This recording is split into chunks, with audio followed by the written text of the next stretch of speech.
Hello friend, मैं हूं मनीष वर्मा और आपका स्वागत है हमारे YouTube channel learn of techno पर। आज का जो हमारा सेशन रहने वाला है ये फीटर फर्स्ट ईयर के जो एमसीक्यूज हैं जो सीवीटी एग्ज़ाम में आते हैं उनसे संबंधित रहने वाला है। इससे पहले हमारी 3 क्लासें हैं वो हो गई है। छोटी छोटी क्लासें वो आपके लिए लेकर आ रही हैं ताकि आपको ज़्यादा बोरियत महसूस ना हो। इसके अलावा हमारे चैनल पर कोई भी गवर्नमेंट जॉब निकलती है या भी कोई भी प्राइवेट सेक्टर में जॉब निकलती है उसकी वीडियो भी आपको मिल जाती है। ठीक है, तो वीडियो को एंड तक ज़रूर वॉच कीजिए। अगर आपको वीडियो अच्छा लगता है तो अपने फ्रेंड सर्कल में शेयर करना ना भूलें। हमने इसके 30 क्वेश्चन है वो सोल्व कर लिए थे। 30 नंबर क्वेश्चन का आंसर है वो आपने कुछ लोगों ने कमेंट बॉक्स में दिया है, तो चलिए इसका आंसर है वो क्लियर कर लेते हैं। 30 नंबर क्वेश्चन जो हमारा था कि काटने वाली छेनी का प्रतीक गामा द्वारा किस कोण को दर्शाया गया है, यानी इस एंगल के बारे में हमसे पूछा गया था। ठीक है, तो ये एंगल है वो कौन सा है, तो इस एंगल को मैं आपको बता दूं कि ये रेक एंगल है। जिन स्टूडेंट ने इसका रेक एंगल आंसर दिया है उनका आंसर है वो राइट है। चलिए आज की क्लास है वो शुरू करते हैं। आज का जो हमारा फर्स्ट क्वेश्चन है उसमें दिया हुआ है धातु के उस गुण का नाम बताइए जिसमें वह बिना टूटे तार के रूप में खींचा जा सकता है। Name the property of a metal by which it can be drawn it with wire without breaking, यानी कि बिना टूटे तार के रूप में अगर हम उस धातु को बना सकते हैं तो वो कौन सी धातु है, धातु का गुण क्या है, तो क्या डक्टिलिटी है, क्या टेनिसिटी है, क्या इलास्टिसिटी है या फिर मेलेबिलिटी है। तो मेटल की अलग अलग प्रॉपर्टीज होती है, उसके आधार पर हम क्या उसके तार बनाते हैं, चद्दर बनाते हैं, उसको मोड़ने मरोड़ने की जगह पर रखते हैं। तो कौन सा गुण है जिससे हम धातु के वायर वगैरह बना सकते हैं, तार बना सकते हैं। तो क्या इसका राइट आंसर हो जाएगा ए, बी, सी और डी में से क्या राइट आंसर हो जाएगा, तो इसका राइट आंसर हमारा हो जाएगा डक्टिलिटी। ठीक है, ductility is the right answer. Next question है 32 का और इसमें दिया हुआ है थिम्बल के एक डिवीजन की स्पिंडल मूवमेंट क्या होगी जब स्पिंडल थ्रेड 0.5 मिलीमीटर पिच का हो। ठीक है, what will be the spindle movement of one division of the thimble when the spindle thread is of 0.5 mm pitch, यानी कि 0.5 mm पिच का क्या है कि एक हमारा थिम्बल है, थिम्बल डिवीजन क्या पूछा गया है उसमें, जबकि स्पिंडल की थ्रेड है वो 0.5 मिलीमीटर पिच की होती है। तो डियर फ्रेंड मैं आपको बता दूं कि जो हमारा माइक्रोमीटर होता है उसके स्पिंडल पर जो चूड़ियाँ कटी होती है वो 0.5 मिलीमीटर की पिच की ही कटी होती है। ठीक है, जनरली आपसे पूछ लिया जाए कि कितने एमएम पिच की चूड़ियाँ कटी होती है तो 0.5 मिलीमीटर पिच की चूड़ियाँ कटी होती है। और इसमें पूछा है थिम्बल डिवीजन के स्पिंडल मूवमेंट क्या होगी जब एक स्पिंडल थ्रेड 0.5 मिलीमीटर पिच का है, तो क्या 0.01 मिलीमीटर होगी, क्या 0.1 मिलीमीटर होगी, व 1 मिलीमीटर होगी या फिर 10 मिलीमीटर होगी। ए, बी, सी और डी में से क्या राइट आंसर यहाँ पर हमारा हो जाता है। तो इसमें पूछा है थिम्बल की डिवीजन की मूवमेंट पूछी है इसमें, तो इसमें क्या राइट आंसर हमारा हो जाता है ए, इसका राइट आंसर हो जाता है 0.01 मिलीमीटर की मूवमेंट वहाँ पर हम ले सकते हैं। यानी कि इसमें क्या पूछा गया, लिस्ट काउंट पूछा गया कि मिनिमम कितना चेक हम कर सकते हैं, तो 0.01 मिलीमीटर तक हम उस माइक्रोमीटर के द्वारा चेक कर सकते हैं। नेक्स्ट क्वेश्चन है 33 नंबर, निम्न वर्नियर कैलिपर की रीडिंग क्या है। What is the reading of the lower vernier caliper, तो ये यहाँ पर वर्नियर कैलिपर दिया गया है। ठीक है, इसका हमें क्या पूछा गया है, लिस्ट काउंट, इसकी रीडिंग हमें पूछी गई है। तो रीडिंग इसमें दी हुई है 35.1 मिलीमीटर, 35.2 मिलीमीटर, 35.3 मिलीमीटर, 35.4 मिलीमीटर। ए, बी, सी और डी में से क्या राइट आंसर इसका हो जाता है, ए, बी, सी और डी में से क्या राइट आंसर हो जाता है। तो डियर फ्रेंड मैं आपको यहाँ पर बताना चाहूँगा कि ये जो इसमें जो चित्र जो लगा है, जो रीडिंग वाला जो कैलिपर दिया हुआ है, इसमें रीडिंग क्या है 4 से शुरू है।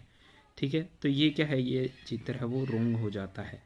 ठीक है। तो इसकी जगह आपको क्या राइट आंसर दे के आना है, क्योंकि ये जो क्वेश्चन है ये एग्जाम में आया हुआ है, सीबीटी एग्जाम में सेम ऐसे ही क्वेश्चन आया हुआ है। तो उस क्वेश्चन में क्या है, कुछ गड़बड़ रहती है, इसकी वजह से आपके आंसर वो गलत हो जाते हैं, आपके नंबर वहाँ पर कट जाते हैं। तो अगर आपको सीबीटी एग्जाम में ये क्वेश्चन मिलता है तो इसका आपको डी आंसर है वो करेक्ट करना है। डी आंसर यानी कि 35.4 मिलीमीटर आपको यहाँ पर दिखाकर आना है। ठीक है, चलिए देखते हैं नेक्स्ट क्वेश्चन। और नेक्स्ट क्वेश्चन में क्या दिया हुआ है कि निम्न वर्नियर बेवल प्रोटेक्टर की रीडिंग क्या है। निम्न वर्नियर बेवल प्रोटेक्टर यानी कि यहाँ पर आपको क्या है, नीचे फिगर में वर्नियर बेवल प्रोटेक्टर दिखाया हुआ है। What is the reading of the following vernier bevel protector.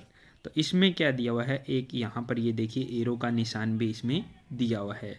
ठीक है, ये वाली जो रेखा है बीच वाली ये 0 की है। ठीक है, इससे और इधर का आगे का हमें पूछा गया है। ठीक है, तो इधर से लेकर आएंगे 0, 10, 20, 30, 40। 40 से थोड़ा पीछे है, लेकिन 35 से 0 वाली लाइन है वो यहाँ पर क्या है आगे निकल कर आ रही है। तो इसके बाद की रीडिंग हम आगे नोट करते जाएंगे। तो क्या इसका आंसर है वो 18 डिग्री 50 मिनट है, 41 डिग्री 50 मिनट है, 50 डिग्री 50 मिनट है, या फिर 58 डिग्री 50 मिनट यहाँ पर दी हुई है। ए, बी, सी और डी में से क्या राइट आंसर इसका हो जाता है। तो क्या राइट आंसर इसका हो जाएगा, तो इसकी रीडिंग को जब हम पढ़ के जाते हैं तो 0 से 35 से भी ये आगे निकला हुआ है इधर। ठीक है, ये इस साइड में हमारा क्या है मूवमेंट है वो ले रहा है, वर्नियर के बेवल प्रोटेक्टर वो इस साइड में मूवमेंट ले रहा है। ठीक है, तो इसको क्या हम पढ़ेंगे, तो 41 डिग्री और ये हमारा 50 मिनट है वो यहाँ पर निकल कर आता है। ठीक है, इसकी डिटेल वीडियो अगर आप देखना चाहते हैं तो कमेंट बॉक्स में कमेंट कीजिएगा, मैं वर्नियर बेवल प्रोटेक्टर पर आपको डिटेल वीडियो भी बना दूंगा। जैसे वर्नियर हाइट गेज और माइक्रोमीटर की डिटेल वीडियो है वो हमारे चैनल पर अवेलेबल है कि किस प्रकार से इसकी रीडिंग ली जाती है। तो इसमें क्या है, बी आंसर है वो हमारा राइट हो जाता है, 41 डिग्री 50 मिनट। नेक्स्ट क्वेश्चन है 35 नंबर, फीलर गेज का क्या उपयोग है। Feeler gauge, what is the use of feeler gauge. क्या चौड़ाई की जांच करने के लिए, चेकिंग विड्थ, ऊंचाई की जांच करने के लिए, चेकिंग हाइट, लंबाई की जांच करने के लिए, चेकिंग द लेंथ, या फिर मिलने वाले भागों के बीच के गैप चेक करने के लिए, checking the gap between the part of B joint. तो क्या मिलने वाले भागों के बीच का गैप चेंज करते हैं, लंबाई की चेक करते हैं, या फिर ऊंचाई की चेकिंग करते हैं, या फिर चौड़ाई की। फीलर गेज का यहाँ पर हमें पूछा गया है। ए, बी, सी और डी में से क्या राइट आंसर हो जाता है।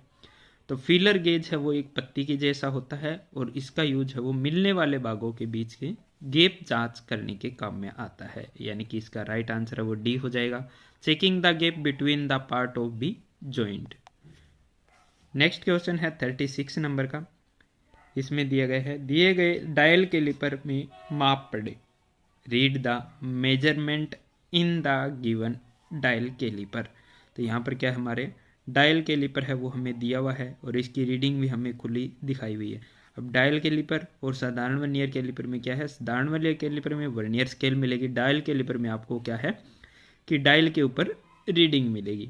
तो इसमें कितना खुला हुआ है, तो ये हमें 25 के समथिंग लग रहा है। ठीक है, तो इसको हम ध्यान से देखते हैं। तो क्या ये 24.2 मिलीमीटर है, 24.8 मिलीमीटर है, 25.2 है, या फिर 26.2 मिलीमीटर है। तो कितना हमारा ये डायल कैलिपर है वो खुला हुआ है। ए, बी, सी और डी में से क्या राइट आंसर इसमें हो जाता है। ए, बी, सी और डी में से क्या राइट आंसर यहाँ पर हो जाता है। तो इधर अगर हम इसकी लेकर आएँ तो 25 भाग इसके खुले हुए हैं। ठीक है, और इसमें टोटल भाग बने हुए हैं 100 भाग बने हुए हैं, यानी कि जो हमारा एक पॉइंट है 0.5 को क्या है 100 बराबर भागों में हमें बांटा हुआ है। तो इसकी जो सही रीडिंग निकल कर आएगी वो यहाँ पर आएगी 26.2 मिलीमीटर। 26.2 मिलीमीटर आपको राइट आंसर इसका करके आना है, लेकिन अगर एक्चुअल में इसका देखे जाए तो 25.2 रीडिंग निकल कर आती है, लेकिन आपको सीबीटी एग्जाम में इसका आंसर है वो 26.2 मिलीमीटर करके आना है। ठीक है, ये आंसर मैं आपको इसलिए बता रहा हूँ डियर फ्रेंड, कहीं आप सोच रहे होंगे कि गलत आंसर बताए जा रहे हैं, लेकिन सीबीटी एग्जाम जिन बच्चों ने दिए हैं, सेकेंड ईयर के स्टूडेंट हैं, आप उनसे कंफर्म कर सकते हैं कि क्वेश्चन का आंसर अगर आपको गलत है और उसमें राइट आंसर नहीं दिया तो आपको उस आंसर पे टिक मार्क करके आना होगा जो क्या है निम्मी ने सही माना है। तो ये क्वेश्चन के आंसर है वो आपको मैं वह बता रहा हूँ जो निम्मी ने सही माने हैं। ठीक है, नेक्स्ट है 37 नंबर, एक गैंग ड्रिलिंग मशीन में क्या ऑपरेशन किया जाता है? What operation is done in a gang drilling machine? Gang drilling machine में कौन सा ऑपरेशन हम कर सकते हैं? निष्क्रिय संचालन, पैसिव ऑपरेशन, ड्रिलिंग का बार बार संचालन, रिपीटेड ऑपरेशन ऑफ ड्रिलिंग, निरंतर milling operation, continuous milling operation, या फिर ड्रिलिंग का क्रमिक संचालन। तो इसमें क्या राइट आंसर हमारा हो जाता है? 37 नंबर में ए, बी, सी और डी में से क्या राइट आंसर हो जाएगा? गैंग ड्रिलिंग मशीन का ऑपरेशन के बारे में पूछा हुआ है, तो इसमें क्या राइट आंसर हो जाता है? तो इसका जो राइट आंसर निकल कर आता है वो होता है ड्रिलिंग का क्रमिक संचालन, यानी कि लगातार हम क्या है गैंग ड्रिलिंग में ड्रिलिंग कर सकते हैं, यानी कि सिक्वेंशियल ऑपरेशन ऑफ ड्रिलिंग। तो डी राइट आंसर इसका हो जाता है। नेक्स्ट है 38 नंबर। 38 नंबर में दिया हुआ है वर्नियर बेवल प्रोटेक्टर में स्टोक का एक अभिन्न हिस्सा होता है, which is an integral part of the stock in vernier bevel protractor. Integral part इसमें पूछा गया है वर्नियर बेवल प्रोटेक्टर का, यानी कि किसके साथ में स्टोक किसके साथ में फिक्स रहता है, जुड़ा किसके साथ में रहता है? क्या डिस्क के साथ में, क्या डायल के साथ में, क्या ब्लेड के साथ में, या फिर मेन स्केल के साथ में? वर्नियर बेवल प्रोटेक्टर की बात यहाँ पर की जा रही है जो हम पीछे ही पढ़कर आए हैं। तो क्या वो डिस्क के साथ में जुड़ा होता है, क्या डायल के साथ में जुड़ा होता है, क्या ब्लेड के या फिर मेन स्केल के साथ में जुड़ा होता है? वर्नियर बेवल प्रोटेक्टर के स्टोक की बात की जा रही है। एक ऐसे स्टोक लगा होता है, यहाँ पर आपको एक ब्लेड इस प्रकार से देखने के लिए मिलती है, यहाँ पर रीडिंग होती है, एक इसमें डायल होता है, एक इसमें डिस्क दिया होता है।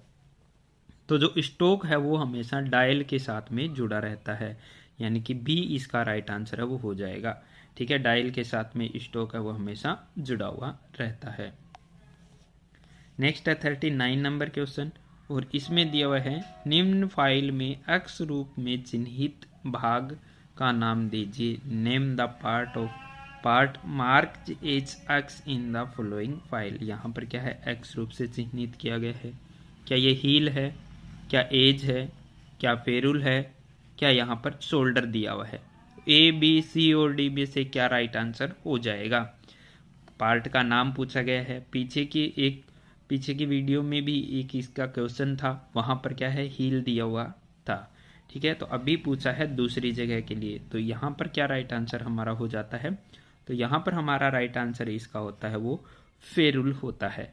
ठीक है डियर फ्रेंड, तो इसका राइट आंसर क्या हो जाएगा? फेरुल राइट आंसर हो जाएगा। आज की वीडियो का नेक्स्ट और लास्ट क्वेश्चन है जिसका आंसर आपको देना है। जॉब को फिनिश्ड साइज के करीब लाने के लिए किस फाइल का उपयोग किया जाता है? Which file is used to bring the job closer to the finished size?